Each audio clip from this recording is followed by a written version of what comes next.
Hello students, let us continue the chapter number 1, physical world. I already defined the definition of science and physics. Now, in this part of the video, I am going to explain the different parts or different types of physics. See, the branches of physics, there are mainly two branches in physics. Before 1900, the people were called that physics as classical physics. Classical physics, oldest physics. So before till 1900, whatever the physics we understood, that is, we name it as classical physics. After 1900, there is a drastic changes while understanding the physics. There we have moved from macroscopic phenomena into microscopic phenomena. Macroscopic ಅಂತ ಹೇಳಿದ್ರೆ ನಮಗೆ ಕಣ್ಣಿಗೆ ಕಾಣಿಸೋ ಅಂಥದ್ದು. ಈಗ for example mechanics ಅಲ್ಲಿ A bus is moving with A velocity ಅಂತ ಹೇಳ್ತೀವಿ. Bus ನಮಗೆ ಕಣ್ಣಿಗೆ ಕಾಣಿಸುತ್ತೆ. ಆ ಕಣ್ಣಿಗೆ ಕಾಣಿಸೋ ಅಂತ ವಸ್ತುಗಳ ಮೆಕ್ಯಾನಿಕ್ಸ್ ಅಥವಾ ಕಣ್ಣಿಗೆ ಕಾಣಿಸೋ ಅಂತ ವಸ್ತುಗಳನ್ನ ನಾವು ಅರ್ಥ ಮಾಡ್ಕೊಳ್ಳೋದು ಮ್ಯಾಕ್ರೋಸ್ಕೋಪಿಕ್ ಫಿನಾಮಿನಾದಲ್ಲಿ ಬಂದ್ರೆ ನಮಗೆ ಕಣ್ಣಿಗೆ ಕಾಣಿಸದೇ ಇರೋಂಥ ಒಂದು ಫಿಸಿಕ್ಸ್ ಇತ್ತು. ಇಮ್ಯಾಜಿನೇಷನ್ ಅಲ್ಲಿ ಅರ್ಥ ಮಾಡ್ಕೋಬೇಕಿತ್ತು. ಕಣ್ಣಿಗೆ ಕಾಣಿಸಲ್ಲ, ಬರೀ ಕಣ್ಣಿಗೆ. ಅಂತ ಫಿಸಿಕ್ಸ್ ನಾವು ನ್ಯೂಕ್ಲಿಯರ್ ಫಿಸಿಕ್ಸ್ ಅಥವಾ ಮಾಡರ್ನ್ ಫಿಸಿಕ್ಸ್ ಅಂತ ಕರೀತಾರೆ. ಸೊ ಹಾಗಿದ್ರೆ ಈ ನ್ಯೂಕ್ಲಿಯರ್ ಫಿಸಿಕ್ಸ್ ಅಥವಾ ಮಾಡರ್ನ್ ಫಿಸಿಕ್ಸ್ ಯಾವಾಗಿಂದ ಸ್ಟಾರ್ಟ್ ಆಯ್ತು ಅಂದ್ರೆ, so after 1900 whatever the physics we are going to study that is belongs to modern physics. So 1900 ಗಿಂತ ಮುಂಚೆ 1900 ವರೆಗೂ ನಾವು ಏನು ಕಲಿತು ಅದನ್ನ ಕ್ಲಾಸಿಕಲ್ ಫಿಸಿಕ್ಸ್ ಅಂತ ಕರಿತೀವಿ. 1900 ಆದ್ಮೇಲೆ ಬಂದಂತ ಫಿಸಿಕ್ಸ್ ಅನ್ನ ಮಾಡರ್ನ್ ಫಿಸಿಕ್ಸ್ ಅಂತ ಕರೀತಾರೆ. ಸೊ ಹಾಗಿದ್ರೆ ಕ್ಲಾಸಿಕಲ್ ಫಿಸಿಕ್ಸ್ ಅಲ್ಲಿ ಏನೇನು ಹೋಗ್ತಾ ಇತ್ತು, ನಮಗೆ ಕಣ್ಣಿಗೆ ಕಾಣಿಸೋಂಥದ್ದು ಹೋಗ್ತಾ ಇತ್ತು, ಫಿಸಿಕಲ್ ಆಕ್ಟಿವಿಟೀಸ್. ಅದೇ ಮಾಡರ್ನ್ ಫಿಸಿಕ್ಸ್ ಅಲ್ಲಿ ಕಣ್ಣಿಗೆ ಕಾಣಿಸದೇ ಇರೋಂಥದ್ದು, ಉದಾಹರಣೆಗೆ ಆಟಮ್ ಅಂದ್ರೇನು, ನ್ಯೂಕ್ಲಿಯಸ್ ಅಂದ್ರೇನು, ಎಲೆಕ್ಟ್ರಾನ್ ಅಂದ್ರೇನು, ಪ್ರೋಟಾನ್ ಅಂದ್ರೇನು, ಇವುಗಳ ಬಗ್ಗೆ ನಾವು ಅರ್ಥ ಮಾಡ್ಕೊಳ್ಳೋಕೆ ಟ್ರೈ ಮಾಡೋದು ಯಾವಾಗ, after 1900. So such a physics is said to be modern physics. So in classical physics, the first branch of classical physics is mechanics. Mechanics ಅಂದ್ರೆ ನಿಮಗೆ ಗೊತ್ತಿದೆ.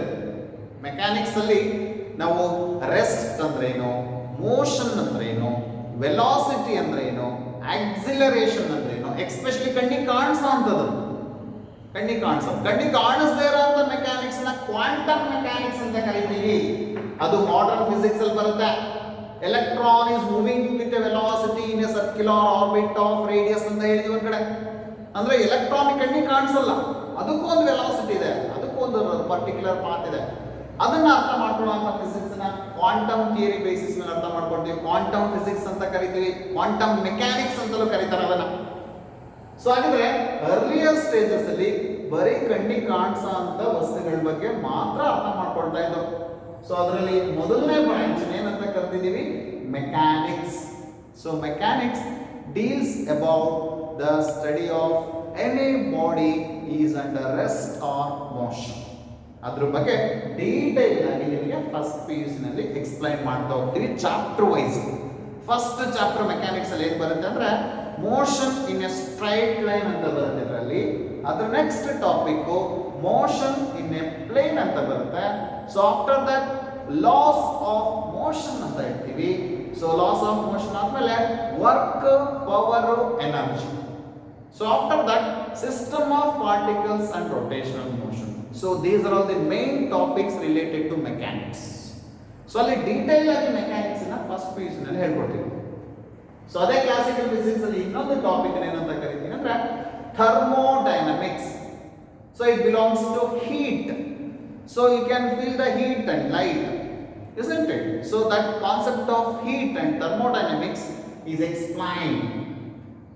ಸೊ ಟೆಂಪರೇಚರ್ ಆಗಿರ್ಬೋದು, ಮೆಜರ್ಮೆಂಟ್ ಆಫ್ ಟೆಂಪರೇಚರ್ ಆಗಿರ್ಬೋದು, conversion of heat energy into mechanical energy ಆಗಿರ್ಬೋದು, ಅದೆಲ್ಲ ಯಾವ branch of physics ಅಲ್ಲಿ ಬರುತ್ತೆ? Thermodynamics. That also belongs to classical physics. So ಅದಾದ್ಮೇಲೆ ಇನ್ನೊಂದು ಫಿಸಿಕ್ಸ್ ಇದೆ. ಸೊ ಇದನ್ನು ಸಹ thermodynamics first P U C ನಲ್ಲೇ ಕಲಿಸ್ತಾರೆ. Heat and thermodynamics complete first P U C ನಲ್ಲಿ ನಿಮ್ಮ ಸಿಲೆಬಸ್ ಪ್ರಕಾರ ಬರುತ್ತೆ. ನೆಕ್ಸ್ಟ್ ಎಲೆಕ್ಟ್ರೋಮ್ಯಾಗ್ನೆಟಿಸಮ್, ಅಥವಾ ಇದಕ್ಕೆ ಇನ್ನೊಂದು ವರ್ಡ್ ಇದೆ, ಎಲೆಕ್ಟ್ರೋಸ್ಟ್ಯಾಟಿಕ್ಸ್ ಅಂತಲೂ ಕರೀತಾರೆ. ಸೊ ಎಲೆಕ್ಟ್ರೋಮ್ಯಾಗ್ನೆಟಿಸಮ್ ಮತ್ತೆ ಎಲೆಕ್ಟ್ರೋಸ್ಟ್ಯಾಟಿಕ್ಸ್ ಮೇನ್ ಆಗಿ second P U C syllabus ಅಲ್ಲಿ ಇನ್ಕ್ಲೂಡ್ ಮಾಡಿದ್ದಾರೆ. ಅಲ್ಲಿ ಏನು ಓದ್ತೀವಿ ಅಂದ್ರೆ ಮೇನ್ ಆಗಿ ಎಲೆಕ್ಟ್ರೋಮ್ಯಾಗ್ನೆಟಿಸಮ್ ಅಲ್ಲಿ ಚಾರ್ಜ್ ಅಂದ್ರೆ ಏನು, ಚಾರ್ಜ್ ನ ಪ್ರಾಪರ್ಟೀಸ್ ಏನು, ಚಾರ್ಜ್ ಇಂದ ಏನೇನು ಫಿನಾಮಿನಾ ಆಗುತ್ತೆ, ಚಾರ್ಜಿನ ಎಫೆಕ್ಟ್ ಏನು, ಚಾರ್ಜಿನ ಯೂಸಸ್ ಏನು, ಕರೆಂಟ್ ಅಂದ್ರೇನು, ಎಲೆಕ್ಟ್ರಿಸಿಟಿ ಅಂದ್ರೇನು, ಇವುಗಳ ಬಗ್ಗೆ ಓದ್ತೀವಿ. ಮ್ಯಾಗ್ನೆಟ್ ಅಂದ್ರೇನು, ಎಲೆಕ್ಟ್ರೋಮ್ಯಾಗ್ನೆಟಿಕ್ ಇಂಡಕ್ಷನ್ ಕೇಳಿದಿರಾ ನೀವು 10th ಸ್ಟ್ಯಾಂಡರ್ಡ್ ಅಲ್ಲೇ. ಡೈನಮೋ ಬಗ್ಗೆ ಓದಿದಿರಾ, AC ಡೈನಮೋ ಮತ್ತೆ DC ಡೈನಮೋ ಬಗ್ಗೆ ಓದಿದಿರಾ. ಸೊ ಅವೆಲ್ಲ ಯಾವ ಕಾನ್ಸೆಪ್ಟ್ ಅಲ್ಲಿ ಬಂದ್ಬಿಡುತ್ತೆ? ಎಲೆಕ್ಟ್ರೋಮ್ಯಾಗ್ನೆಟಿಸಮ್ ಅಲ್ಲಿ ಬರುತ್ತೆ. ಅದನ್ನ ನಾವು ಫಸ್ಟ್ ಪಿ ಯು ಸಿ ನಲ್ಲಿ ಕಲಿಸಲ್ಲ. ನಿಮ್ಮ ಸಿಲೆಬಸ್ ಪ್ರಕಾರ ಸೆಕೆಂಡ್ ಪಿ ಯು ಸಿ ನಲ್ಲಿ ಮೇನ್ ಆಗಿ ಎಲೆಕ್ಟ್ರೋಮ್ಯಾಗ್ನೆಟಿಸಮ್ ಬರುತ್ತೆ, ಜೊತೆಗೆ ಆಪ್ಟಿಕ್ಸ್ ಬರುತ್ತೆ, ಮಾಡರ್ನ್ ಫಿಸಿಕ್ಸ್ ಬರುತ್ತೆ. ಹಾಗಿದ್ರೆ ಫಸ್ಟ್ ಪಿ ಯು ಸಿ ನಲ್ಲಿ ಯಾವ ಕಾನ್ಸೆಪ್ಟ್ ಮಾತ್ರ ಕಲಿತೀರಾ? Mechanics, thermodynamics, some fundamental physics like oscillations and waves, ಇಷ್ಟು ಮಾತ್ರ ಬರುತ್ತೆ ಫಸ್ಟ್ ಪಿ ಯು ಸಿ ನಲ್ಲಿ. 15 ಟಾಪಿಕ್ಸ್ ಆಗಿ ಕ್ಲಾಸಿಫೈ ಮಾಡಿ ನಿಮಗೆ ಸಿಲೆಬಸ್ ಅನ್ನ ಫ್ರೈ ಮಾಡಿದ್ದಾರೆ. ಸೊ ಈ electromagnetism, optics is a branch of science or physics, deals about the study of light and the phenomenon of light. So light ಬಗ್ಗೆ ನೀವು ಕೇಳಿದಿರಾ? Light ಅಂದ್ರೆ ಏನು, ಲೈಟ್ ಏನೇನಾಗುತ್ತೆ, ಲೈಟಿನ ಫಿಸಿಕ್ಸ್ ಅಲ್ಲಿ ಏನೇನು ಅರ್ಥ ಮಾಡ್ಕೋಬಹುದು, ಸನ್ಸೆಟ್ ಅಲ್ಲಿ ಸನ್ರೈಸ್ ಅಂದ್ರೆ ಏನು, ಸನ್ಸೆಟ್ ಮತ್ತೆ ಸನ್ರೈಸ್ ಆಗ್ಬೇಕಾದ್ರೆ ಸೈಜ್ ಯಾಕೆ ದೊಡ್ಡದಿರುತ್ತೆ ಸನ್ನಿಂದು, ಆಫ್ಟರ್ನೂನ್ ಟೈಮಿಗೆ ಕಂಪೇರ್ ಮಾಡಿದ್ರೆ ಸನ್ ಸೈಜ್ ಸ್ಮಾಲ್ ಇರುತ್ತೆ, right. Clouds appears white colour, right, clouds ಯಾವಾಗಲೂ ವೈಟ್ ಕಲರ್ ಇರುತ್ತೆ. Sky appears blue in colour. So ಇವೆಲ್ಲ ಲೈಟ್ಗೆ ಸಂಬಂಧಪಟ್ಟಿರೋದು. ಟೆಲಿಸ್ಕೋಪ್ ಆಗಿರ್ಬೋದು, ಮೈಕ್ರೋಸ್ಕೋಪ್ ಆಗಿರ್ಬೋದು. So reflection, refraction, interference, diffraction, ಇವೆಲ್ಲ ಲೈಟ್ಗೆ ಸಂಬಂಧಪಟ್ಟಿರೋಂಥ ಫಿನಾಮಿನನ್ ಆಫ್ ಲೈಟ್, ಅದೆಲ್ಲ ಲೈಟ್ ಟಾಪಿಕ್ ಅಲ್ಲಿ ಬರುತ್ತೆ. ಆ ಒಂದು ಬ್ರಾಂಚ್ ಆಫ್ ಫಿಸಿಕ್ಸ್ ನ ಆಪ್ಟಿಕ್ಸ್ ಅಂತ ಕರೀತಾರೆ. Optics is a branch of science or physics, deals about the study of light and the natural phenomenon of light. So this is about the classical physics. How many topics in classical physics mainly we are concentrated? The mechanics, second one is thermodynamics, heat and thermodynamics, we can also call it as. Third one is electromagnetism or electrostatics or electricity we can say, and the next one is optics. So these are all the 4 main topics in classical physics. So later on after 1900, so the people were concentrated about macroscopic to microscopic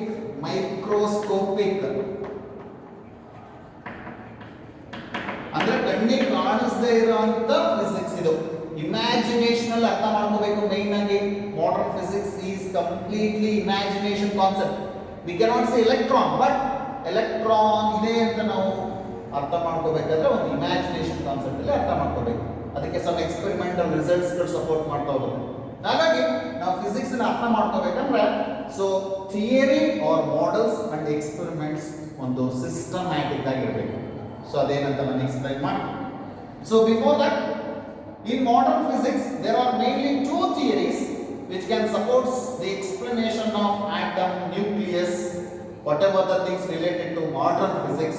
There the first theory is theory of relativity. So this was explained by a very famous scientist, Einstein. So if you are a science student, you should know the name of scientist is Einstein. Einstein is a very famous scientist. He has given the theory of relativity. Right? He has got Nobel Prize for the explanation of photoelectric effect. by using this quantum theory, but the quantum theory was proposed by Max Planck. This is one of the famous theory was proposed by Max Planck. Quantum theory, Planck's quantum theory, Einstein's theory of relativity. So these are the two very famous theories comes in modern physics. So these two theories can make a drastic changes in modern life or modern physics. Okay, so it means the branches of physics are mainly two branches. First one is classical physics. 1900 ವರೆಗೂ classical physics ಅಂತ ಕರೆದು 1900 ಆದ್ಮೇಲೆ ಬಂದಂತ physics ಅನ್ನ modern physics ಅಥವಾ nuclear physics ಅಂತಲೂ ಕರಿತೀವಿ. ಅಲ್ಲಿ ಸೆಮಿ ಕಂಡಕ್ಟರ್ಸ್, ಎಲೆಕ್ಟ್ರಾನಿಕ್ಸ್ ಸಂಬಂಧಪಟ್ಟಿದ್ದು ತುಂಬಾ ಇನ್ವೆನ್ಷನ್ಸ್ ಗಳಾಗುತ್ತೆ ಮಾಡರ್ನ್ ಫಿಸಿಕ್ಸ್ ಅಲ್ಲಿ. ಸೊ ನಾವು let us move on to scope and experiment of physics. ಈಗ ನಾವು ಫಿಸಿಕ್ಸ್ ಅಂತ ಅಂದ ತಕ್ಷಣನೇ ಒಂದು ಸಿಸ್ಟಮ್ಯಾಟಿಕ್ ಆಗಿ ಅರ್ಥ ಮಾಡ್ಕೋಬೇಕು. ಅದಕ್ಕೆ ತುಂಬಾ ಸ್ಕೋಪ್ ಇದೆ. ಅದಕ್ಕೆ ಸ್ಕೋಪ್ ಇಲ್ದಲೆ ನಾವು ಕಲಿಯಕ್ಕೆ ಹೋಗಲ್ಲ. ಸ್ಕೋಪ್ ಅಂದ್ರೆ ಅದರದ್ದು ಏನಂತ ಕರಿತೀವಿ, ಎಫೆಕ್ಟ್. ಸ್ಕೋಪ್ ಅಂದ್ರೆ ಅದರದ್ದು ಪ್ರಾಮುಖ್ಯತೆ ತುಂಬಾ ಇದೆ. ಯಾವುದಕ್ಕೆ? ಫಿಸಿಕ್ಸ್ಗೆ. ಮತ್ತೆ experiment of physics. So physics ಅಂದ್ರೆ ಬರೀ ಹಾಗೆ ನಾವು ಕಲಿಯೋದಲ್ಲ, ಒಂದು ಎಕ್ಸ್ಪೆರಿಮೆಂಟಲ್ ಮೆಥಡ್ ಅಲ್ಲಿ ಅರ್ಥ ಮಾಡ್ಕೊಳ್ತೀವಿ. ಯಾಕೆಂದ್ರೆ ಇದು natural phenomena. So experimental based ಇದು ಫಿಸಿಕ್ಸ್ ಅನ್ನೋದು. ಹಾಗಾಗಿ ಫಿಸಿಕ್ಸ್ಗೆ ಒಂದು ತುಂಬಾ ಸ್ಕೋಪ್ ಇದೆ, ಮತ್ತೆ ಎಕ್ಸ್ಪೆರಿಮೆಂಟಲ್ ವ್ಯೂ ನಲ್ಲಿ ನಾವು ಅದನ್ನ ಅರ್ಥ ಮಾಡ್ಕೊಳ್ತಾವೆ. So let us come to the theory or models. ಈಗ ಫಿಸಿಕ್ಸ್ ಅರ್ಥ ಮಾಡ್ಕೋಬೇಕಂದ್ರೆ ಥಿಯರಿ ಗೊತ್ತಿರಬೇಕು. ಥಿಯರಿ ಅಂದ್ರೆ ಏನಂತ ನೀವು ಅರ್ಥ ಮಾಡ್ಕೋಬೇಕು. ಉದಾಹರಣೆಗೆ ಈಗ ನೀವು I will take an example for theory. J.J. Thomson, who has invented an electron. Electron ಬಗ್ಗೆ J.J. Thomson ಹೇಳ್ತಾರೆ. ಏನಂತ ಹೇಳ್ತಾರೆ? ಒಂದು ಆಟಮ್ ಅಂತ ಇರುತ್ತೆ. ಆಟಮ್ ಒಂದು ಈ ಜಸ್ಟ್ ಲೈಕ್ ವಾಟರ್ ಮೆಲನ್. ಒಂದು ವಾಟರ್ ಮೆಲನ್ ನೋಡಿದ್ರಲ್ವಾ? ಒಂದು ಏನು ವಾಟರ್ ಮೆಲನ್ ತಂದು ಕಟ್ ಮಾಡಿದ್ರೆ ಒಳಗಡೆ ಈ ತರ ಸೀಡ್ಸ್ ಗಳಿರುತ್ತೆ. Watermelon seeds black colour ಅಲ್ಲಿ ಫಿಕ್ಸ್ ಆಗಿರುತ್ತೆ. ಇವುಗಳನ್ನ ಎಲೆಕ್ಟ್ರಾನ್ ಅಂತ ಕರೆದ. ಈ ಎಲೆಕ್ಟ್ರಾನ್ ಈ ಜಾಗದಲ್ಲಿ ಏನಿದೆ ಫ್ಲೆಶ್ ಟೈಪ್, ಪ್ಲಮ್ ಅಂತ ಕರೀತೀವಿ.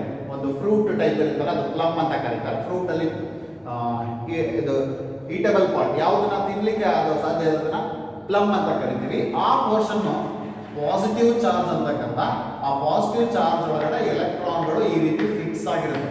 Embedded just like the seeds of electron ಅಂತ. ಇದು J.J. ಥಾಮ್ಸನ್ ಒಂದು ಆಟಮ್ ಈ ರೀತಿ ಇರುತ್ತೆ ಅಂತ ಅಸ್ಯೂಮ್ ಮಾಡ್ಕೊಂಡ. ಈ ಅಸಂಪ್ಷನ್ ಗೆ ನಾವು ಫಿಸಿಕ್ಸ್ ಅಲ್ಲಿ ಮಾಡೆಲ್ ಅಥವಾ ಥಿಯರಿ ಅಂತ ಕರಿತೀವಿ. ಸೊ ಯಾವುದೇ ಒಂದು ಕಾನ್ಸೆಪ್ಟ್ ಅರ್ಥ ಮಾಡ್ಕೋಬೇಕಂದ್ರೆ ಈ ರೀತಿ ಇರ್ಬೋದು ಅಂತ ಅನ್ಕೋಬೇಕು ಫಸ್ಟ್ ನಾವು. ಸೊ ಆ ರೀತಿ ಅಸ್ಯೂಮ್ ಮಾಡ್ಕೊಳ್ಳೋದನ್ನ ನಾವು ಮಾಡೆಲ್ ಅಥವಾ ಥಿಯರಿ ಅಂತ ಕರಿತೀವಿ. ಸೊ ಈ ಮಾಡೆಲ್ ಅಥವಾ ಥಿಯರಿ ಸರಿ ಇದೆ ಅಲ್ವಾ ಅಂತ ಇವನ ಒಬ್ಬ student Rutherford is a scholar of J.J. Thomson. Scholar ಅಂದ್ರೆ ಅವನ ಅಂಡರ್ಲಿ ರಿಸರ್ಚ್ ಮಾಡಿರೋರು ಸ್ಕಾಲರ್ಸ್ ಅಂತ ಕರೀತಾರೆ. ಯಾರ ಅಂಡರ್ ರಿಸರ್ಚ್ ಮಾಡ್ತಿರ್ತಾರೆ ಅವ್ರ ಸ್ಟೂಡೆಂಟ್ಸ್ ಸ್ಕಾಲರ್ಸ್ ಅಂತ ಹೇಳ್ತೀವಿ. ಸೊ ಅವನಾದ್ಮೇಲೆ J.J. ಥಾಮ್ಸನ್ ಮಾಡಿರೋಂಥ ಮಾಡೆಲ್ ಎಕ್ಸ್ಪ್ಲೈನ್ ಮಾಡ್ತಾನೆ. ಈ ರೀತಿ ಇರುತ್ತೆ. ಒಂದು ಆಟಮ್ ಅಂದ್ರೆ this the smallest part of matter. Atom ಅಂತ ಕರೆದ. ಆಟಮ್ ಒಳಗಡೆ ಏನಿರುತ್ತೆ? ಎಲೆಕ್ಟ್ರಾನ್ ಇರುತ್ತೆ. ಏನಿರುತ್ತೆ? ಎಲೆಕ್ಟ್ರಾನ್. ಯಾವ ತರ ಇರುತ್ತೆ? ಎಲೆಕ್ಟ್ರಾನ್ಗೆ ನೆಗೆಟಿವ್ ಚಾರ್ಜ್ ಇರುತ್ತೆ. ಪಾಸಿಟಿವ್ ಚಾರ್ಜ್ ಒಳಗಡೆ ಅದು ಸೇರ್ಕೊಂಡು ಫಿಕ್ಸ್ ಆಗಿರುತ್ತೆ. Just like seeds of water melon. ಒಂದು ವಾಟರ್ ಮೆಲನ್ ಕಟ್ ಮಾಡಿ ನೋಡಿದ್ರೆ ಒಳಗಡೆ ಸೀಡ್ಸ್ ಗಳು ಹೆಂಗ್ ಫಿಕ್ಸ್ ಆಗಿರುತ್ತೆ, ಆ ತರ ಎಲೆಕ್ಟ್ರಾನ್ಗಳಿರುತ್ತೆ. ಆ ರೆಡ್ ಲೇಯರ್ ಇರುತ್ತಲ್ಲ ವಾಟರ್ ಮೆಲನ್ ಫ್ಲಶ್, ಅದು ಏನು ಪ್ಲಮ್ ಅಂತ ಕರೀತೀವಲ್ಲ, ಅದು ಪಾಸಿಟಿವ್ ಚಾರ್ಜ್ ಅಂತ ಕರೀತಾರೆ. ಪಾಸಿಟಿವ್ ಚಾರ್ಜ್ ಎಲ್ಲ ಕಡೆ ಡಿಸ್ಟ್ರಿಬ್ಯೂಟ್ ಆಗಿರುತ್ತೆ. ಎಲೆಕ್ಟ್ರಾನ್ ಒಂದೊಂದು ಜಾಗದಲ್ಲಿ ಫಿಕ್ಸ್ ಆಗಿರುತ್ತೆ. ಸೊ ಈ ತರ ಅಸ್ಯೂಮ್ ಮಾಡ್ಕೊಂಡ್ವಿ. ಅಸಂಪ್ಷನ್ಗೆ ಮಾಡೆಲ್ ಅಂತ ಕರೀತೀವಿ ಅಥವಾ ಥಿಯರಿ ಅಂತ ಕರೀತೀವಿ. ಈ ಮಾಡೆಲ್ ಸರಿ ಇದೆ ಅಂತ ಇವನ ಸ್ಟೂಡೆಂಟ್ ಒಂದು ಎಕ್ಸ್ಪೆರಿಮೆಂಟ್ ಮಾಡ್ತಾನೆ. ಆ ಎಕ್ಸ್ಪೆರಿಮೆಂಟ್ ನ ಮಾಡಿದ ಯಾರಂದ್ರೆ ರುದರ್ಫರ್ಡ್.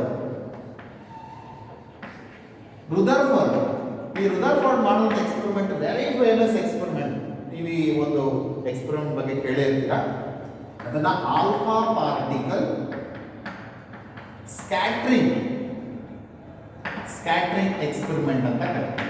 ಅಂದ್ರೆ ಈ J.J. ಥಾಮ್ಸನ್ ಏನು ಅಸ್ಯೂಮ್ ಮಾಡ್ಕೊಂಡಿದ್ದ, ಒಂದು ಆಟಮ್ ಪಿಕ್ಚರ್ ಅವ್ರ ಮೈಂಡ್ ಅಲ್ಲಿ ಏನಿತ್ತು ಅದನ್ನ ಏನು ಎಕ್ಸಾಮ್ ಮಾಡ್ಕೊಂಡಿದ್ದ, ಅದು ಸರಿ ಇದೆ ಅಂತ ಚೆಕ್ ಮಾಡೋದಕ್ಕೆ ಅವನ ಸ್ಟೂಡೆಂಟ್ ಏನ್ ಮಾಡ್ತಾನೆ, J.J. ಥಾಮ್ಸನ್ ಸ್ಟೂಡೆಂಟ್ ರುದರ್ಫರ್ಡ್ ಅಂತ ಒಂದು ಎಕ್ಸ್ಪೆರಿಮೆಂಟ್ ಮಾಡ್ತಾನೆ. ಸೊ ಜೆ ಥಾಮ್ಸನ್ ಅಸ್ಯೂಮ್ ಮಾಡ್ಕೊಂಡಿರೋದು ಸರಿ ಇದೆಯಲ್ಲ ಅಂತ ಚೆಕ್ ಮಾಡೋದಕ್ಕೆ alpha particle scattering experiment. Alpha particle ಅಂದ್ರೆ ಸೊ ನೀವು ರೇಡಿಯೋ ಆಕ್ಟಿವಿಟಿ ಬಗ್ಗೆ ಕೇಳಿದ್ರೆ ಸೊ ಅದರಲ್ಲಿ 3 ಟೈಪ್ಸ್ ಆಫ್ ರೇಡಿಯೇಷನ್ಸ್ ಬರುತ್ತೆ. ಒಂದು ಆಲ್ಫಾ ಪಾರ್ಟಿಕಲ್, ಎರಡನೇದು ಬೀಟಾ ಪಾರ್ಟಿಕಲ್, ಮೂರನೇದು ಗಾಮಾ ರೇಡಿಯೇಷನ್ಸ್ ಅಂತ ಕರೀತಾರೆ. ಈ ಆಲ್ಫಾ ಪಾರ್ಟಿಕಲ್ ನ ಈ ಎಕ್ಸ್ಪೆರಿಮೆಂಟ್ ಯೂಸ್ ಮಾಡ್ತಾನೆ. So very simple experiment. He's taken the lead block, ಒಂದು ಲೆಡ್ ಬ್ಲಾಕ್ ಅನ್ನು ತಗೊಳ್ತಾನೆ. So he's to choose an lead block. ಈ ಲೆಡ್ ಬ್ಲಾಕ್ ಯಾಕೆ ತಗೊಳ್ತೇನೆ ಅಂದ್ರೆ lead is a prevent lead radio active particles ಈಸಿಯಾಗಿ ಆಚೆ ಬರೋದನ್ನ ತಡೆಯುತ್ತದೆ. ಸೊ ಅದು ಬಾಕ್ಸ್ ಲೆಡ್ ಬ್ಲಾಕ್ಸ್, ಅದರೊಳಗಡೆ polonium it's A highly radioactive element. So ಅದನ್ನ ಪ್ಲೇಸ್ ಮಾಡ್ತಾನೆ, ಒಂದು ಸ್ಮಾಲ್ ಹೋಲ್ ಮಾಡಿರ್ತಾನೆ, ಅದ್ರ ಮೂಲಕ ರೇಡಿಯೋ ಆಕ್ಟಿವ್ ಪಾರ್ಟಿಕಲ್ಸ್ ಏನಿದೆ ಆಲ್ಫಾ ಪಾರ್ಟಿಕಲ್ಸ್ ಆಚೆ ಬರ್ತಾ ಇರ್ತಾರೆ. ಸೊ ಅದನ್ನ ಒಂದು ಥಿನ್ ಗೋಲ್ಡ್ ಶೀಟ್ ಮೇಲೆ, ಥಿನ್ ಗೋಲ್ಡ್ ಶೀಟ್, ಗೋಲ್ಡ್ ಯಾಕೆ ತಗೊಳ್ತಾನೆ ಅಂದ್ರೆ gold is a metal which can be capable to made it a very thin sheet. Gold ನ ಒಂದು ಥಿನ್ ಶೀಟ್ ಆಗಿ ಮಾಡುವಂತ ಕೆಪಾಸಿಟಿ ಇರುತ್ತೆ. ಶೀಟ್ ಎಷ್ಟಿರುತ್ತೆ ಅಷ್ಟು ಸೈಜ್ಗೆ ತಗೊಂಡ್ಬರ್ಬೋದು ಗೋಲ್ಡ್. ಅಷ್ಟು ಥಿನ್ ಶೀಟ್ ಗೋಲ್ಡ್ಗೆ ಫಾರ್ಮ್ ಮಾಡಿದ್ರೆ ಇನ್ಸಿಡೆಂಟ್ ಮಾಡಿದ್ರೆ ಗೋಲ್ಡ್ ಅನ್ನೋದು ಒಂದು metal. It's a collection of atoms ಅಲ್ವಾ. Gold is a collection of atoms. Atoms ಗಳಿಂದ ಕಲೆಕ್ಟ್ ಆಗಿ ಒಂದು ಶೀಟ್ ಆಗಿದೆ. ಸೊ ಯಾವಾಗ ಈ ಜೆ ಥಾಮ್ಸನ್ಸ್ ಪ್ರಕಾರ ಈ ಆಲ್ಫಾ ಪಾರ್ಟಿಕಲ್ಸ್ ಏನಿದೆ, ಆಲ್ಫಾ ಪಾರ್ಟಿಕಲ್ ಅಂದ್ರೆ 2He4 ಅಂತ ಒಂದು ಹೀಲಿಯಂ ನ್ಯೂಕ್ಲಿಯಸ್ ಆಲ್ಫಾ ಪಾರ್ಟಿಕಲ್ಸ್ ಅಂತ ಕರೀತಾನೆ. ಅದು ನಿಮಗೆ ಡೀಟೇಲ್ ಆಗಿ ನಾನು ಎಕ್ಸ್ಪ್ಲೈನ್ ಮಾಡ್ತೀನಿ ಆಟಮ್ಸ್ ಪಾಠ ಮಾಡಬೇಕಾದ್ರೆ ಸೆಕೆಂಡ್ ಇಯರ್ ಬರುತ್ತೆ. ಸೊ ಇಷ್ಟು ಮಾತ್ರ ಎಕ್ಸ್ಪೆರಿಮೆಂಟ್ ಯಾಕೆ ಬೇಕು ಅಂತ ಅರ್ಥ ಮಾಡ್ಕೋಬೇಕಷ್ಟೇ ನೀವು. ಸೊ ಆಲ್ಫಾ ಪಾರ್ಟಿಕಲ್ಸ್ ನೀವು ಬಂಬಾರ್ಡ್ ಮಾಡಿದ್ರೆ ಈ ರುದರ್ಫರ್ಡ್ ಏನ್ ಎಕ್ಸ್ಪೆಕ್ಟ್ ಮಾಡಿರ್ತಾನೆ, ಇದು ಕಂಪ್ಲೀಟ್ ಗೋಲ್ಡ್ ಆಟಮ್ಸ್ ಇಂದ ಆಗಿದೆ. ಆಟಮ್ಸ್ ಅಲ್ಲಿ ಒಂದು ಚೂರು ಜಾಗ ಇಲ್ಲ, ಎಲ್ಲೆಲ್ಲಿದೆ ಅಲ್ಲೆಲ್ಲ ಪಾಸಿಟಿವ್ ಚಾರ್ಜ್ ಇದೆ, ಈ ಜಾಗದಲ್ಲಿ ಮಾತ್ರ ಎಲೆಕ್ಟ್ರಾನ್ ಇದೆ. ಯಾವಾಗ ಆಲ್ಫಾ ಪಾರ್ಟಿಕಲ್ ಅಂದ್ರೆ 2He4 ಅಂದ್ರೆ ಪಾಸಿಟಿವ್ ಚಾರ್ಜ್ ಬಂದು ಆಲ್ಫಾ ಪಾರ್ಟಿಕಲ್ ಈ ಗೋಲ್ಡ್ ಶೀಟಿಗೆ ಬಂದು ಬೀಳುತ್ತೆ, ಬಿದ್ದಿದ್ದ ಎಲ್ಲ ಆಲ್ಫಾ ಪಾರ್ಟಿಕಲ್ಸ್ ವಾಪಸ್ ಬರುತ್ತೆ ಅಂತ ಅವನ ಎಕ್ಸ್ಪೆಕ್ಟೇಷನ್ ಇರುತ್ತೆ. ಯಾಕೆ ಅಂದ್ರೆ ಅದು ಯಾರು ಹೇಳಿರೋ ಪ್ರಕಾರ, ಅವರ ಸರ್ ಜೆ ಥಾಮ್ಸನ್ ಹೇಳಿರೋ ಪ್ರಕಾರ, ಹೌದಲ್ವಾ? ಯಾಕೆಂದ್ರೆ ಜೆ ಥಾಮ್ಸನ್ ಪ್ರಕಾರ ಆಟಮ್ ಈ ತರ ಇರುತ್ತೆ. ಈ ಆಟಮ್ಸ್ ಗಳಿಂದ ಆಗಿರೋದು ಈ ಗೋಲ್ಡ್ ಲೀಫ್. ಯಾವಾಗ ಆಲ್ಫಾ ಪಾರ್ಟಿಕಲ್ಸ್ ಅಂದ್ರೆ ಪಾಸಿಟಿವ್ ಚಾರ್ಜ್ ಬಂದು ಬೀಳುತ್ತೆ, ಈ ಜಾಗ ಇಲ್ಲ ಆಚೆ ಹೋಗೋದಕ್ಕೆ, ಎಲ್ಲ ಆಲ್ಫಾ ಪಾರ್ಟಿಕಲ್ಸ್ ವಾಪಸ್ ಬರಬೇಕು. ಯಾವುದ್ರ ಪ್ರಕಾರ? ಜೆ ಥಾಮ್ಸನ್ ಅಸ್ಯೂಮ್ ಮಾಡ್ಕೊಂಡಿರೋಂಥ ಥಿಯರಿ ಪ್ರಕಾರ. ಆದ್ರೆ ಈ ಎಕ್ಸ್ಪೆರಿಮೆಂಟ್ ಇವನು ಅನ್ಕೊಂಡಿದ್ದು ಏನೂ ಆಗಲಿಲ್ಲ, ಕಂಪ್ಲೀಟ್ ರಿವರ್ಸ್ ಆಯ್ತು. ಆಲ್ಮೋಸ್ಟ್ ಎಲ್ಲ ಆಲ್ಫಾ ಪಾರ್ಟಿಕಲ್ಸ್ ಇದ್ರ ಮೂಲಕ ಪಾಸ್ ಆಗಿ ಸ್ಕ್ಯಾಟರ್ ಆಚೆ ಬಂತು. ಓನ್ಲಿ ಒನ್ ಅಂದ್ರೆ 8,000ಗೆ ಒಂದು ಆಲ್ಫಾ ಪಾರ್ಟಿಕಲ್ ಮಾತ್ರ ವಾಪಸ್ ಬಂತು. ಸಪೋಸ್ ಒಂದು 8,000 ಆಲ್ಫಾ ಪಾರ್ಟಿಕಲ್ಸ್ ಬಿಟ್ಟು ಅನ್ಕೊಂಡು ಅದ್ರಲ್ಲಿ ಒಂದು ಆಲ್ಫಾ ಪಾರ್ಟಿಕಲ್ಸ್ ಮಾತ್ರ ವಾಪಸ್ ಬರ್ತಾ ಇದೆ, ಮಿಕ್ಕಿದೆಲ್ಲ ಆಲ್ಫಾ ಪಾರ್ಟಿಕಲ್ಸ್ ಇದ್ರ ಮೂಲಕ ಪಾಸ್ ಆಗಿ ಸ್ಕ್ಯಾಟರ್ ಆಗಿ ಹೋಗ್ತಾ ಇದೆ. ಸೊ ಮ್ಯಾಕ್ಸಿಮಮ್ ಎಲ್ಲ ಆಲ್ಫಾ ಪಾರ್ಟಿಕಲ್ಸ್ ಅದ್ರ ಮೂಲಕ ಪಾಸ್ ಆಗ್ತಾ ಇದೆ. ಅಂದ್ರೆ ಅರ್ಥ ಈ ಜೆ ಥಾಮ್ಸನ್ ಏನ್ ಅಸ್ಯೂಮ್ ಮಾಡ್ಕೊಂಡಿದ್ದಾನೆ ಅದು ಸರಿ ಇಲ್ಲ ಅಂತ ಪ್ರೂವ್ ಮಾಡೋದಕ್ಕೆ ಎಕ್ಸ್ಪೆರಿಮೆಂಟ್ ಆಯ್ತು. ಹಾಗಾಗಿ ಇವನು ಈ ಆಟಮಿನ ಪಿಕ್ಚರ್ ನ ಚೇಂಜ್ ಮಾಡ್ತಾನೆ. ಯಾವ ತರ ಚೇಂಜ್ ಮಾಡ್ತಾನೆ ಅಂದ್ರೆ ಜೆ ಥಾಮ್ಸನ್ ಪ್ರಕಾರ ಈ ಪಾಸಿಟಿವ್ ಚಾರ್ಜ್ಗಳು ಎಲ್ಲಾ ಕಡೆ ಯೂನಿಫಾರ್ಮ್ ಆಗಿ ಡಿಸ್ಟ್ರಿಬ್ಯೂಟ್ ಆಗಿರಲ್ಲ. ಪಾಸಿಟಿವ್ ಚಾರ್ಜ್ ಆ ಇಡೀ ಪಾಸಿಟಿವ್ ಚಾರ್ಜ್ ಒಂದೇ ಕಡೆ ಕಾನ್ಸಂಟ್ರೇಟ್ ಆಗಿರುತ್ತೆ. ಅದನ್ನ ಅವನು ನ್ಯೂಕ್ಲಿಯಸ್ ಅಂತ ನೇಮ್ ಮಾಡ್ದ. ಏನಂತ ನೇಮ್ ಮಾಡ್ದ? ನ್ಯೂಕ್ಲಿಯಸ್ ಅಂತ. ಎಲೆಕ್ಟ್ರಾನ್ ಈ ನ್ಯೂಕ್ಲಿಯಸ್ ಅಂತ ಸರ್ಕ್ಯುಲರ್ ಪಾತ್ ಅಲ್ಲಿ ಸುತ್ತುತ್ತಾ ಇರುತ್ತೆ ಅಂತ ಅಸ್ಯೂಮ್ ಮಾಡ್ಕೊಳ್ತಾನೆ ಎಕ್ಸ್ಪೆರಿಮೆಂಟಲ್ ರಿಸಲ್ಟ್ ಬೇಸಿಸ್ ಮೇಲೆ. ಅಂದ್ರೆ ಇದು ಚೇಂಜ್ ಆಯ್ತಾ? ಅಂದ್ರೆ ಈ ಥಿಯರಿ ಮಾಡೆಲ್ ಅನ್ನೋದು ಫಿಕ್ಸ್ ಇರಲ್ಲ. ಆ ಪರ್ಟಿಕ್ಯುಲರ್ ಟೈಮಲ್ಲಿ ಅದು ಸರಿ ಇದೆ ಅನ್ಸ್ಬೋದು. ಆ ಇನ್ವೆನ್ಷನ್ಸ್ ಕಂಟಿನ್ಯೂ ಆಗ್ತಾ ಡಿಸ್ಕವರೀಸ್ ಆಗ್ತಾ ರಿಸರ್ಚ್ ನಡೀತಾ ಅವುಗಳು ಚೇಂಜಸ್ ಆಗ್ತಾ ಚಾನ್ಸಸ್ ಇರುತ್ತೆ. ನೋಡಿ ಎಷ್ಟು ಚೇಂಜಸ್ ಆಯ್ತು. ಮುಂಚೆ ಆಟಮ್ ಈ ತರ ತಕ್ಕೊಂಡಿದ್ದು, ಆದ್ರೆ ಆಟಮ್ ಯಾವ ತರ ಇದೆ ಇವಾಗ? ಇಡೀ ಪಾಸಿಟಿವ್ ಚಾರ್ಜ್ ಒಂದೇ ಕಡೆ ಕಲೆಕ್ಟ್ ಆಗಿದೆ. ಆ ಕಲೆಕ್ಟ್ ಆಗಿರೋಂಥ ಚಾರ್ಜ್ ಏನಂತ ಕರೆದ? ನ್ಯೂಕ್ಲಿಯಸ್ ಅಂತ ಕರೆದ. Electrons R revolving around the nucleus in circular orbit. ಹಾಗಾದ್ರೆ ಈ ಆಟಮ್ ಅಲ್ಲಿ ಮ್ಯಾಕ್ಸಿಮಮ್ ಖಾಲಿ ಜಾಗ ಇದೆ, ಎಂಟಿ ಸ್ಪೇಸ್ ಇದೆ. ಯಾವಾಗ ಎಂಟಿ ಸ್ಪೇಸ್ ಇದೆ, ಯಾವ ಪಾರ್ಟಿಕಲ್ ಅದ್ರ ಮೂಲಕ ಪಾಸ್ ಆಗಿ ಸ್ಕ್ಯಾಟರ್ ಆಗುತ್ತೆ. ಅರ್ಥ ಹೇಗೆ ಅಂತ ಅವ್ನು ಯಾವ ತರ ಎಕ್ಸ್ಪ್ಲೈನ್ ಮಾಡಲ್ಲ ಅವ್ರ ಪ್ರಕಾರ ಇದು ಸರಿ. ಇದೇ ತರ ಇದನ್ನ ನೆಕ್ಸ್ಟ್ ಎಲೆಕ್ಟ್ರಾನ್ ಸುತ್ತಿ ಒಳಗಡೆ ಮತ್ತೆ ನ್ಯೂಕ್ಲಿಯಸ್ಗೆ ಹೋಗುತ್ತೆ ಅಂತ ಹೇಳ್ಬಿಡ್ತೇನೆ. ಅದು ರಾಂಗ್, ಅದು ಸರಿ ಇಲ್ಲ ಅಂತ ನೆಕ್ಸ್ಟ್ ಬೋರ್ಸ್ ಅಟಾಮಿಕ್ ಮಾಡಲ್ ಎಲೆಕ್ಟ್ರಾನ್ ಯಾವುದೇ ಕಾರಣಕ್ಕೆ ಒಳಗಡೆ ಇರಲ್ಲ. ಎಲೆಕ್ಟ್ರಾನ್ ನ್ಯೂಕ್ಲಿಯಸ್ ಒಳಗಡೆ ಹೋಗಕ್ಕೆ ಸಾಧ್ಯನೇ ಇರಲ್ಲ ಅಂತ ಪ್ರೂವ್ ಮಾಡಿದ್ದು ಕ್ವಾಂಟಮ್ ಥಿಯರಿ. ಸೊ ಈಗ ಒಂದು ಕಾನ್ಸೆಪ್ಟ್ ಅನ್ನು ನಾವು ಅರ್ಥ ಮಾಡ್ಕೋಬೇಕಂದ್ರೆ ಫಸ್ಟ್ ಮಾಡೆಲ್ಸ್ ಬಗ್ಗೆ ಗೊತ್ತಿರಬೇಕು. ಆ ಮಾಡೆಲ್ ನ ಪ್ರೂವ್ ಮಾಡೋದಕ್ಕೆ ಎಕ್ಸ್ಪೆರಿಮೆಂಟಲ್ ಸ್ಟಡಿ ಇರುತ್ತೆ. ಎಕ್ಸ್ಪೆರಿಮೆಂಟಲ್ ಬೇಸಿಸ್ ಮೇಲೆ ನಾವು ಫಿಸಿಕ್ಸ್ ನ ಅರ್ಥ ಮಾಡ್ಕೊಳ್ತೀವಿ. ಸೊ ಹಾಗಿದ್ರೆ ಫೈನಲಿ ನಾವು ಯಾವುದನ್ನ ಅಕ್ಸೆಪ್ಟ್ ಮಾಡ್ಕೊಳ್ತೀವಿ ಫಿಸಿಕ್ಸ್ ಅಲ್ಲಿ, ಎಕ್ಸ್ಪೆರಿಮೆಂಟಲ್ ಪ್ರೂಫ್ ನ ಅರ್ಥ ಮಾಡ್ಕೊಳ್ತೀವಿ. ಹಾಗಾಗಿ even the theory of relativity is a very famous theory. Einstein could not get the Nobel Prize for this theory of relativity, but he got the Nobel Prize for the explanation of photoelectric effect. It is completely an experimental oriented concept. You got an idea? So theory is not complete 100% perfect. So it maybe goes on, changes after the research going on. So that's why to understand any physical concept, so the theory and experiments are plays a vital role. So ಹಾಗಾಗಿ ಯಾವುದೇ ಒಂದು physical concept ಅನ್ನು ಅರ್ಥ ಮಾಡ್ಕೋಬೇಕಂದ್ರೆ ಈ theory ಮತ್ತೆ experiments ಗಳು ತುಂಬಾ important ಆಗಿದೆ. Okay, so I will explain in detail about this alpha particle experiment in atom topic in the second unit. Here just you can remember experiment is one of the important thing in physics. That's it. Clear now? Okay, come to the next concept in this topic, that is physics related to society and technology. So physics society ಗೆ ಏನು support ಮಾಡ್ತಾ ಇದೆ, ಏನು help ಮಾಡ್ತಾ ಇದೆ, ಸೊಸೈಟಿಗೆ ಯಾವ ತರ ಅದು ರಿಲೇಟೆಡ್ ಆಗಿದೆ ಅಂತ. ಸೊ ನೀವು ಕೇಳ್ಬೋದು ಏನು what is the use of physics ಅಂದ್ರೆ, ಸಿ ನಾವು we are using telephone, mobile phones, so these are all the basic things. C electricity, without electricity even the modern life is zero. ಬೆಳಗ್ಗೆ current ಇಲ್ಲ ಅಂದ್ರೆ ನಿಮ್ಮ ಮನೆಯಲ್ಲಿ tiffin ಮಾಡೋಕ್ಕಾಗಲ್ಲ, mixie ಓಡಲ್ಲ, motor on ಆಗಲ್ಲ, ಹೌದಲ್ವಾ? ಹಾಗಾಗಿ ಎಲೆಕ್ಟ್ರಿಸಿಟಿ ಅನ್ನೋದು ಯಾವುದರಿಂದ ಬಂದಿರೋದು? ಫಿಸಿಕ್ಸಿನ ಒಂದು ಬೇಸಿಕ್ಸ್ ಇಂದ ಬಂದಿರೋದು, ಫಿಸಿಕ್ಸಿನ ಒಂದು ಮೂಲ ಲಾಸ್ ಆಫ್ ಫಿಸಿಕ್ಸ್ ಇಂದ ಬಂದಿರೋದು ಎಲೆಕ್ಟ್ರಿಸಿಟಿ ಅನ್ನೋದು. ಅರ್ಥ ಆಯ್ತಾ? ಹಾಗಾದ್ರೆ ನಮ್ಮ ಸೊಸೈಟಿನಲ್ಲಿ ಫಿಸಿಕ್ಸ್ ಅನ್ನೋದು ತುಂಬಾ ಇಂಪಾರ್ಟೆಂಟ್ ರೋಲ್ ಅನ್ನು ಪ್ಲೇ ಮಾಡುತ್ತೆ. ಸೊ ಯಾವುದೇ ಟೆಕ್ನಾಲಜಿ ತಗೊಳ್ಳಿ, they are completely based on physics rules and laws. You take anything, so ಯಾವುದೇ ತಗೊಳ್ಳಿ ಅದೆಲ್ಲವೂ ಯಾವುದಕ್ಕೆ ಸಂಬಂಧಪಟ್ಟಿದೆ? ಫಿಸಿಕ್ಸ್ ಸಂಬಂಧಪಟ್ಟಿದೆ. ಹಾಗಾಗಿ physics is the king of science we can say. Physics ಅನ್ನೋದನ್ನ ಯಾವುದಕ್ಕೆ ಹೇಳ್ಬೋದು? ಸೈನ್ಸಿನ ಒಂದು ಕಿಂಗ್ ಅಂತ ಹೇಳ್ಬೋದು. ಎಲ್ಲದಕ್ಕೂ ಸಂಬಂಧಪಟ್ಟಿದೆ. ಸೊ ನೀವು ಯಾವುದೇ ತಗೊಳ್ಳಿ ಮಾಡರ್ನ್ ಲೈಫಲ್ಲಿ, ಸೊ ಟ್ರಾನ್ಸ್ಪೋರ್ಟ್ ಆಗಿರ್ಬೋದು, ಟೆಕ್ನಾಲಜಿ ಆಗಿರ್ಬೋದು, ಕಮ್ಯುನಿಕೇಶನ್ ಟೆಕ್ನಾಲಜಿ ಆಗಿರ್ಬೋದು, ಯಾವುದೇ ಟೆಕ್ನಾಲಜಿ ತಗೊಳ್ಳಿ, they are completely depends on physics loss. That's why physics can play a vital role for the modern life of the society. Modern life na ನಾವು lead ಮಾಡ್ತಾ ಇದೀವಿ ಅಂದ್ರೆ ಈ ಟೆಕ್ನಾಲಜಿಗೆ ಮೇನ್ ಆಗಿ ಮೂಲ ಯಾವುದು, ಬೇಸ್ ಯಾವುದು? Physics laws. So I can proudly says that physics is the one of the very very important branch of science. Okay, so now how the physics is related with chemistry. So ಯಾವುದೇ ಒಂದು chemical concept ನಾವು ಅರ್ಥ ಮಾಡ್ಕೋಬೇಕಂದ್ರೆ, chemical ಸ್ಟ್ರಕ್ಚರ್ನ ಅರ್ಥ ಮಾಡ್ಕೋಬೇಕಂದ್ರೆ ಅದನ್ನ spectroscopy ಅಂತ ಕರೀತಾರೆ. ಯಾವುದೇ ಒಂದು ಕೆಮಿಕಲ್ ಸ್ಟ್ರಕ್ಚರ್ನ ಅದು ಹೇಗಿದೆ, ಅದರದ್ದು ಸೈಜ್ ಏನು, ಮಾಲಿಕ್ಯೂಲ್ ಸೈಜ್ ಏನು, ಡಿಸ್ಟೆನ್ಸ್ ಏನು, ಗ್ಯಾಪ್ ಎಷ್ಟಿದೆ, ಅದನ್ನು ಅರ್ಥ ಮಾಡ್ಕೋಬೇಕಂದ್ರೆ ಸ್ಪೆಕ್ಟ್ರೋಸ್ಕೋಪಿ ಅಂತ ಹೇಳ್ತಾರೆ. ಸ್ಪೆಕ್ಟ್ರೋಸ್ಕೋಪಿಗೆ ಮೇಯ್ನ್ ಆಗಿ ಆ ಒಂದು ಇನ್ಸ್ಟ್ರೂಮೆಂಟ್ ಏನಿದೆ ಸ್ಪೆಕ್ಟ್ರೋಸ್ಕೋಪಿ, ಅದು ಫಿಸಿಕ್ಸ್ ಸಂಬಂಧಪಟ್ಟಿದೆ. ಓಕೆ, ಹಾಗಾಗಿ physics is related to chemistry ಅಂತ ಹೇಳ್ಬೋದಾ? ಬಯಾಲಜಿಕಲ್ ಸೈನ್ಸ್ ಹೇಳ್ಬೋದು. ಯಾವುದೋ ಒಂದು ಹಾಸ್ಪಿಟಲ್ ಫಿಸಿಕ್ಸ್ ಏನು ಸಪೋರ್ಟ್ ಮಾಡ್ತಾರೆ?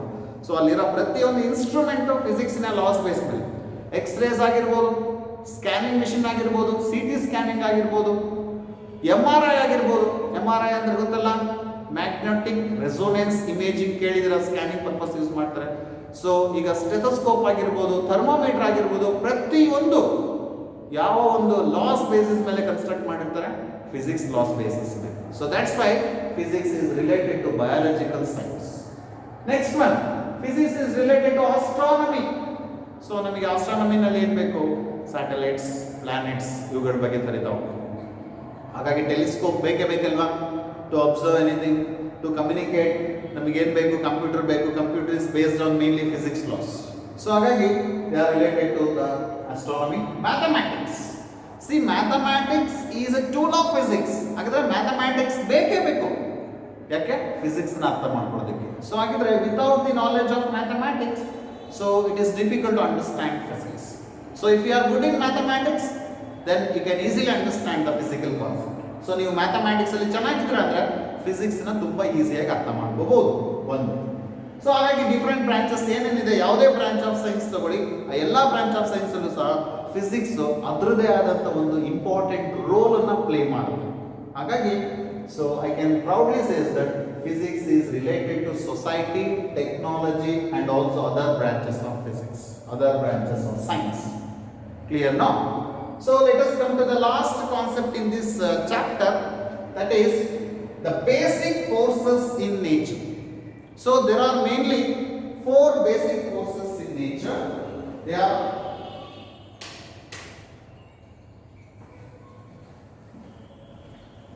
There are mainly four types of basic forces in nature.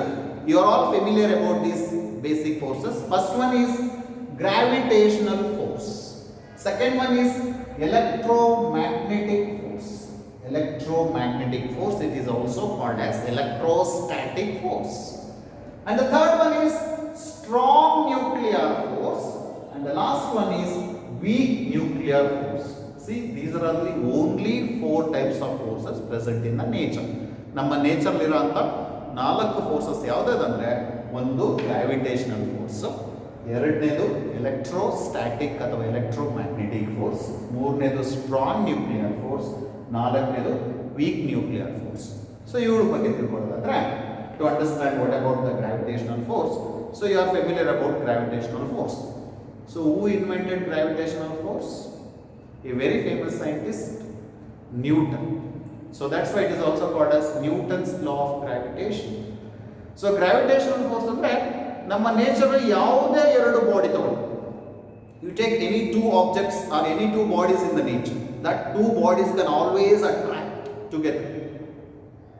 Why we are all attracting towards the earth? Because we are the tiny particles compared to earth. Earth is a huge mass. Compared to earth, we are very small objects. That's why we are all attracting towards the earth. So which type of force is come into action there? Gravitational force. So gravitational force is the force of attraction between any two bodies in the universe. So that gravitational force, is equal to G into m1 m2 divided by d square. See, what is the, suppose this is the body of mass m1 and this is the body of mass m2. The distance between these two masses, so that distance has to be taken from their center of mass, not from the surface to surface. So from the centers we have to take the distance. This is having mass m1, this is having mass m2, and these two distance, it means from center to center, center of mass to center of mass, that distance is d. If distance increases, gravitational force decreases. If distance decreases, gravitational force increases. That is the meaning of this equation. Mass, if mass increases, the gravitational force is also increases. If mass decreases, the gravitational force is also decreases. So according to this is the Newton's law of gravitation. F is equal to G into m1 m2 divided by d square, where G is called gravitational constant. G is called gravitational constant. Now we clear what is gravitational force? ನಮ್ಮ nature ಇರೋಂಥ ಯಾವುದೇ ಎರಡು ವಸ್ತುಗಳು ತಗೊಳ್ಳಿ, ಆ ಎರಡು ವಸ್ತುಗಳ ಮಧ್ಯ ಒಂದು ಅಟ್ರಾಕ್ಟಿವ್ ಫೋರ್ಸ್ ಇರುತ್ತೆ. ಆ ಅಟ್ರಾಕ್ಟಿವ್ ಫೋರ್ಸ್ಗೆ ಗ್ರಾವಿಟೇಷನಲ್ ಫೋರ್ಸ್ ಅಂತ ಕರಿತೀವಿ. ಎಂತ ಕರಿತೀವಿ? ಗ್ರಾವಿಟೇಷನಲ್ ಫೋರ್ಸ್ ಅಂತ ಕರಿತೀವಿ. ಅದು ಮಾಸ್ ಮೇಲೆ ಡಿಪೆಂಡ್ ಆಗಿರುತ್ತೆ, ಅವೆರಡರ ಮಧ್ಯೆ ಇರೋಂಥ ಗ್ಯಾಪ್ ಮೇಲೆ ಡಿಪೆಂಡ್ ಆಗುತ್ತೆ. ಅರ್ಥ ಆಯ್ತಾ? ಸೊ ಈಗ ಗ್ರಾವಿಟೇಷನಲ್ ಫೋರ್ಸ್ ನಮ್ಮ ನೇಚರ್ ಇರೋಂಥ ಅತಿ ಕಡಿಮೆ ಫೋರ್ಸ್, ಅದನ್ನ ವೀಕೆಸ್ಟ್ ಫೋರ್ಸ್ ಅಂತ ಕರಿತೀವಿ. So which is the weakest force in nature ಅಂದ್ರೆ we can say that it is gravitational force. ನಮ್ಮ ನೇಚರ್ ಅಲ್ಲಿ ಅತಿ ಕಡಿಮೆ ಇರೋಂಥ ಫೋರ್ಸ್, ಅತಿ ಕಡಿಮೆ ಫೋರ್ಸ್ ಯಾವುದಂದ್ರೆ ಗ್ರಾವಿಟೇಷನ್ ಫೋರ್ಸ್, ವೀಕೆಸ್ಟ್ ಫೋರ್ಸ್ ಅಂತ ಕರೀತಾರೆ. ಅದಕ್ಕೆ ಕೆಪಾಸಿಟಿ ಕಡಿಮೆ, weakest. Come to the second type of force, electrostatic force or electromagnetic force. So ಇದು ಸ್ವಲ್ಪ ಸ್ಟ್ರಾಂಗೆಸ್ಟ್ ಫೋರ್ಸ್. ಇದಕ್ಕಿಂತ ಇದು ಕಂಪೇರ್ ಮಾಡಿದ್ರೆ 10 to the power of 36 times ಜಾಸ್ತಿ. ಇದು 1 ಇದೆ ಅಂತ ಅನ್ಕೊಂಡ, ಇದು ಇದಕ್ಕಿಂತ ಎಷ್ಟು ಪಟ್ಟು ಜಾಸ್ತಿ ಇರುತ್ತೆ? 10 to the power of 36 times ಜಾಸ್ತಿ ಇರುತ್ತೆ ಅಂದ್ರೆ ಇಮ್ಯಾಜಿನ್ ಮಾಡ್ಕೊಳ್ಳಿ ಎಷ್ಟು ಸ್ಟ್ರಾಂಗೆಸ್ಟ್ ಫೋರ್ಸ್, ಎಷ್ಟು ಸ್ಟ್ರಾಂಗ್ ಇದೆ ಅಂತ. ಓಕೆ, ಸೊ ಹಾಗಿದ್ರೆ ಎರಡು ಚಾರ್ಜ್ ಮಧ್ಯೆ suppose it is positive charge q and this is negative charge minus q. If these two charges ಅಂದ್ರೆ it is completely invisible, it is only a feeling whether it may be attraction or whether it may be a repulsion. So ಎರಡು ತರ ಇರುತ್ತೆ. So it is only attractive force. This may be attractive or repulsive. Like charges ಇದ್ರೆ repel ಆಗುತ್ತೆ, unlike ಇದ್ರೆ attract ಆಗುತ್ತೆ.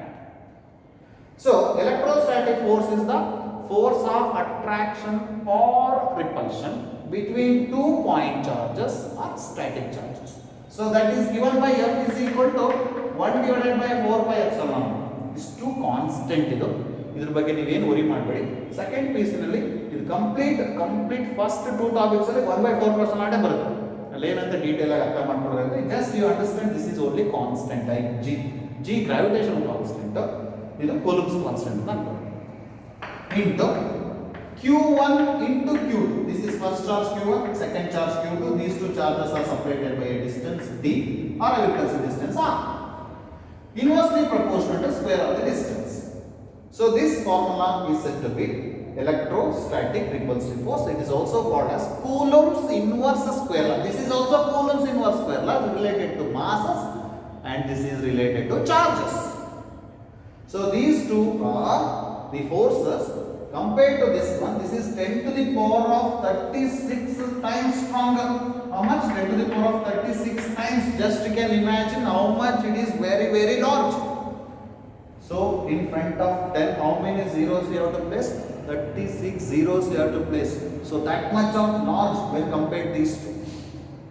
Clear? Now this is the second type of force in nature. So ಎರಡು ಚಾರ್ಜ್ಗಳ ಮಧ್ಯೆ ಇರುವಂತ ಅಟ್ರಾಕ್ಟಿವ್ ಅಥವಾ ರಿಪಲ್ಸಿವ್ ಫೋರ್ಸ್ಗೆ electrostatic ಅಥವಾ ಎಲೆಕ್ಟ್ರೋಮ್ಯಾಗ್ನೆಟಿಕ್ ಫೋರ್ಸ್ ಅಂತ ಕರಿತೀವಿ. So come to the strong nuclear force. Strong nuclear force ಎಷ್ಟಿರುತ್ತೆ ಅಂದ್ರೆ, ಎಷ್ಟು ಎಲೆಕ್ಟ್ರೋಸ್ಟಾಟಿಕ್ ಫೋರ್ಸ್ ಇರುತ್ತೆ ಅದರಿಗಿಂತ 100 ಪಟ್ಟು ಜಾಸ್ತಿ ಇರುತ್ತೆ. 100 ಟೈಮ್ಸ್. 100 ಟೈಮ್ಸ್ ಅಂದ್ರೆ ಅರ್ಥ ಆಗುತ್ತಲ್ಲ, 10 ಸ್ಕ್ವೇರ್. 10 ಸ್ಕ್ವೇರ್ ಅಂದ್ರೆ study 100 times stronger compared to electromagnetic force. Strong nuclear force is 100 times strong. Hagiದ್ರೆ what is the force difference between gravity and strong nuclear force ಅಂದ್ರೆ 10 to the power of 38 times. ಎಷ್ಟಾಗಿದೆ ಈಗ ಇವೆರಡರ ಮಧ್ಯ 10 to the power of 38 times. ಯಾವ ಎರಡರ ಮಧ್ಯ? Gravitation ಮತ್ತೆ strong nuclear force ಮಧ್ಯೆ ಎಷ್ಟಿದೆ ಗ್ಯಾಪ್? ಎಷ್ಟು ಸ್ಟ್ರಾಂಗ್ ಇದೆ ಇದು? 10 to the power of 38 times stronger ಇರುತ್ತೆ. ಸೊ ಹಾಗಿದ್ರೆ ಏನು ಸ್ಟ್ರಾಂಗ್ ನ್ಯೂಕ್ಲಿಯರ್ ಫೋರ್ಸ್ ಅಂದ್ರೆ, ಒಂದು ನ್ಯೂಕ್ಲಿಯಸ್ ಅಂತ ತಗೊಳ್ಳಿ. So it is A nucleus. Nucleus ಅಲ್ಲಿ ಪ್ರೋಟಾನ್ ಇರುತ್ತೆ, ನ್ಯೂಟ್ರಾನ್ ಇರುತ್ತೆ. ಪ್ರೋಟಾನಿಗೆ ಚಾರ್ಜ್ +1 ಇರುತ್ತೆ, ಮಾಸ್ +1 ಇರುತ್ತೆ. ನ್ಯೂಟ್ರಾನಿಗೆ ಚಾರ್ಜ್ 0 ಇರುತ್ತೆ, ಮಾಸ್ 1 ಇರುತ್ತೆ, ಚಾರ್ಜ್ 0. ಇದು ಚಾರ್ಜ್ಡ್ ಬಾಡಿ, ಇದು ಅನ್ಚಾರ್ಜ್ಡ್ ಬಾಡಿ.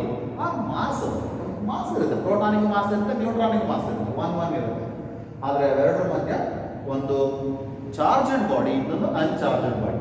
ಯಾವಾಗ ಎರಡು proton 10 to the power of proton ಮತ್ತು neutron 10 to the power of -15 meters. Imagine ಮಾಡ್ಕೊಳ್ಳಿ, 10 to the power of -15 ಅಂದ್ರೆ 0.000 how many zeros? 15 zeros ಆದ್ಮೇಲೆ ಅಷ್ಟು ಸ್ಮಾಲ್ ಗ್ಯಾಪಿಗೆ ಒಂದು ಪ್ರೋಟಾನ್ ನ್ಯೂಟ್ರಾನ್ ಅಷ್ಟು ಹತ್ರ ತರಬೇಕು. ಎಷ್ಟು ಹತ್ರ ತರಬೇಕಂದ್ರೆ 10 to the power of -15 meter ಹತ್ರ ತರಬೇಕು. ಆಗ ಪ್ರೋಟಾನ್ ಮತ್ತು ನ್ಯೂಟ್ರಾನ್ ಅಟ್ರಾಕ್ಟ್ ಆಗಕ್ಕೆ ಎಷ್ಟು ಫೋರ್ಸ್ ಬೇಕು ಆ ಫೋರ್ಸ್ ಅನ್ನು ಏನಂತ ಕರೀತಾರೆ? ಸ್ಟ್ರಾಂಗ್ ನ್ಯೂಕ್ಲಿಯರ್ ಫೋರ್ಸ್ ಅಂತ ಕರೀತಾರೆ. ಸ್ಟ್ರಾಂಗ್ ನ್ಯೂಕ್ಲಿಯರ್ ಫೋರ್ಸ್ ಯಾವಾಗ ಮಾತ್ರ ಇರುತ್ತೆ ಅಂದ್ರೆ ನ್ಯೂಕ್ಲಿಯಸ್ ಒಳಗಡೆ ಮಾತ್ರ ಇರುತ್ತೆ. ಈಗ ಪ್ರೋಟಾನ್ ಮತ್ತು ನ್ಯೂಟ್ರಾನ್ ಸಪರೇಟ್ ಮಾಡ್ಬಿಟ್ರೆ ಸ್ಟ್ರಾಂಗ್ ನ್ಯೂಕ್ಲಿಯರ್ ಫೋರ್ಸ್ ಇರಲ್ಲ, ನ್ಯೂಕ್ಲಿಯಸ್ ಅಲ್ಲಿ ಮಾತ್ರ ಇರುತ್ತೆ. ನ್ಯೂಕ್ಲಿಯಸ್ ಫಾರ್ಮೇಷನ್ ಆಗಿದೆ, ಪ್ರೋಟಾನ್ ಮತ್ತು ನ್ಯೂಟ್ರಾನ್ ಜೊತೆಲಿದೆ ಅಂದಾಗ ಮಾತ್ರ ಪ್ರೋಟಾನ್ ಮತ್ತು ನ್ಯೂಟ್ರಾನ್ ಮಧ್ಯೆ ಒಂದು ಸ್ಟ್ರಾಂಗ್ ಫೋರ್ಸ್ ಇರುತ್ತೆ. ಆ ಫೋರ್ಸ್ ಅನ್ನು ಸ್ಟ್ರಾಂಗ್ ನ್ಯೂಕ್ಲಿಯರ್ ಫೋರ್ಸ್ ಅಂತ ಕರಿತೀವಿ. ಅರ್ಥ ಆಯ್ತಲ್ಲ? ಸೊ ಅವೆರಡು ಸಪ್ರೇಟ್ ಆಗ್ಬಿಟ್ರೆ ಫೋರ್ಸ್ ಇರಲ್ಲ. ಅವೆರಡು ಹತ್ರ ತರಬೇಕು. ಹತ್ರ ಎಷ್ಟು ಹತ್ರ ತರಬೇಕಂದ್ರೆ 10 to the power of -15 meters ಹತ್ರ ತರಬೇಕು. ಆವಾಗ ಪ್ರೋಟಾನ್ ಮತ್ತು ನ್ಯೂಟ್ರಾನ್ ಮಧ್ಯೆ ಒಂದು ಅಟ್ರಾಕ್ಟಿವ್ ಫೋರ್ಸ್ ಇರುತ್ತೆ. ಆ ಅಟ್ರಾಕ್ಟಿವ್ ಫೋರ್ಸ್ಗೆ ಸ್ಟ್ರಾಂಗ್ ನ್ಯೂಕ್ಲಿಯರ್ ಫೋರ್ಸ್ ಅಂತ ಕರಿತೀವಿ. ಇದು ಗ್ರಾವಿಟೇಷನಲ್ ಫೋರ್ಸ್ಗಿಂತ 10 to the power of 38 times ಇರುತ್ತೆ. ಎಲೆಕ್ಟ್ರೋಸ್ಟಾಟಿಕ್ ಫೋರ್ಸ್ಗಿಂತ 100 ಟೈಮ್ಸ್ ಇರುತ್ತೆ. ಅರ್ಥ ಆಯ್ತಾ? ಹಾಗಾದ್ರೆ which is the strongest force in nature ಅಂದ್ರೆ ಯಾವ ವರ್ಡ್ ಹೇಳ್ಬೇಕು ನೀವು? ಸ್ಟ್ರಾಂಗ್ ನ್ಯೂಕ್ಲಿಯರ್ ಫೋರ್ಸ್ ಅಂತ ಹೇಳ್ಬೇಕು. Which is the strongest force in nature? Strong nuclear force. Clear no? So ನಾವು let us come to weak nuclear force. Weak ಅಂತ ಹೇಳ್ತಾರೆ. ಹಾಗೆ ಇದ್ರಿಗಿಂತ ಕಡಿಮೆ, ಇದ್ರಿಗಿಂತಲೂ ಕಡಿಮೆ ಇರುತ್ತೆ, ಇದ್ರಿಗಿಂತ ಜಾಸ್ತಿ ಇರುತ್ತೆ. ಎಷ್ಟಿರುತ್ತೆ ಅಂದ್ರೆ ಇದ್ರಿಗಿಂತ ಇದು 10 to the power of 13 times stronger. ಯಾವುದಕ್ಕಿಂತ? ಗ್ರಾವಿಟೇಷನಲ್ ಫೋರ್ಸ್ಗಿಂತ weak nuclear force 10 to the power of 13 times stronger. ಹಾಗಿದ್ರೆ ಯಾವುದು ವೀಕ್ ನ್ಯೂಕ್ಲಿಯರ್ ಫೋರ್ಸ್ ಅಂದ್ರೆ ಒಂದು ರೇಡಿಯೋ ಆಕ್ಟಿವ್ ಸ್ಯಾಂಪಲ್ ಇಲ್ಲಾಗಲೇ ತಗೊಂಡ್ರು BDM ಅಂತ ಹೇಳಿ. ಸೊ ರೇಡಿಯೋ ಆಕ್ಟಿವ್ ಸ್ಯಾಂಪಲ್ ಇಂದ ಒಂದ್ ಕಡೆ ಆಲ್ಫಾ ಪಾರ್ಟಿಕಲ್ಸ್ ಬರುತ್ತೆ, ಇನ್ನೊಂದ್ ಕಡೆ ಬೀಟಾ ಪಾರ್ಟಿಕಲ್ಸ್. ಯಾವುದೇ ಡಿವಿಯೇಷನ್ ಇಲ್ಲದೆ ಇರೋದು gamma race, alpha beta gamma. Alpha particles ಯಾವ ಪೋಲ್ ಕಡೆ ಬೆಂಡ್ ಆಗುತ್ತೋ, ಆಲ್ಫಾ ಅಂದ್ರೆ ಪಾಸಿಟಿವ್ ಅಂದ್ರೆ ನೆಗೆಟಿವ್ ಪೊಟೆನ್ಷಿಯಲ್ ಕಡೆ ಬೆಂಡ್ ಆಗುತ್ತೆ, ಬೀಟಾ ಅಂದ್ರೆ ನೆಗೆಟಿವ್ ಪಾಸಿಟಿವ್ ಪೊಟೆನ್ಷಿಯಲ್ ಕಡೆ ಬೆಂಡ್ ಆಗುತ್ತೆ, ಗಾಮಾ ಅಂದ್ರೆ ಯಾವುದೇ ಪಾಸಿಟಿವ್ ನೆಗೆಟಿವ್ ಇಲ್ಲ, it's an energy, it's a packet of energy, photon ಅಂತ ಕರೀತಾರೆ. Without bending they can. ಈ ಆಲ್ಫಾ ಪಾರ್ಟಿಕಲ್ ಮಧ್ಯೆ ಒಂದು ರಿಪಲ್ಸಿವ್ ಫೋರ್ಸ್ ಇದೆಯಲ್ಲ, ಆ ಒಂದು ವೀಕ್ ರಿಪಲ್ಸಿವ್ ಫೋರ್ಸ್ ಅನ್ನ ವೀಕ್ ನ್ಯೂಕ್ಲಿಯರ್ ಫೋರ್ಸ್ ಅಂತ ಕರೀತಾರೆ. ಅರ್ಥ ಆಯ್ತು? ಇದ್ರ ಬಗ್ಗೆ ಇನ್ನೂ ಅಷ್ಟು ಪರ್ಫೆಕ್ಟ್ ಇನ್ಫಾರ್ಮೇಶನ್ ಇನ್ನು ಯಾರಿಗೂ ಗೊತ್ತಿಲ್ಲ.